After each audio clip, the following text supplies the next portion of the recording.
cleaning your dog's ears is really important for their health? Veterinarian Dr. Melissa Webster of Tampa Veterinary Hospital is here to share tips for cleaning your pup's ears properly. Dr. Webster, this is really important, isn't it? Absolutely. Are there certain breeds that really need to be taken special care of their ears because they're prone to infection? Yes, Cocker Spaniels especially, they produce more wax. So basically their ears produce more wax, period. So they need their ears cleaned more often. Now this is Dexter, a bull mastiff. Yes.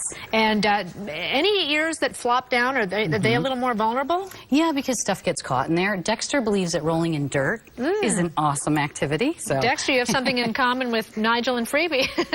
Roll away. So how often should we be cleaning them, and what's the proper way to clean your dog's ears? Well, the biggest thing I can say is have proper ear cleaner that your veterinarian hasn't had you get. Okay. Because things like you see back here, home remedies, not so good. We have drying agents in the ear cleaners and things so it's not painful. Right. What you do is typically we teach a dog by putting some solution on some cotton, gently getting their ear and starting them like this, kind of rubbing inside their ear. There. Doesn't that feel good, Dexter? He's like, it's like a spa treatment, and then he believes he must be fed grapes. Well, yes. And I'm teasing, but they're dog treats, not grapes, because those are toxic. You know, I don't meet a lot of dogs that say, here, please clean my ears, because sometimes I have to actually not chase, but I don't want to traumatize Freebie, but she is not keen on this. So how do you help calm a dog down before you go at them with this stuff? What I was just doing with him is go slowly. Don't expect him to sit there for his ears to be completely clean today. Right. And what I didn't show you is when you look up and raise up the ear pinna, make sure it doesn't smell funny. Yeah, it sounds kind of gross, but put your nose close to it, because ear infections have a funky odor, and you'll be like, oh, God. You'll know it when you smell it. Oh, yeah, there will be no problem with that one. And make sure there's no redness in the pinna itself. We call this the pinna, fancy word for the flap of the ear.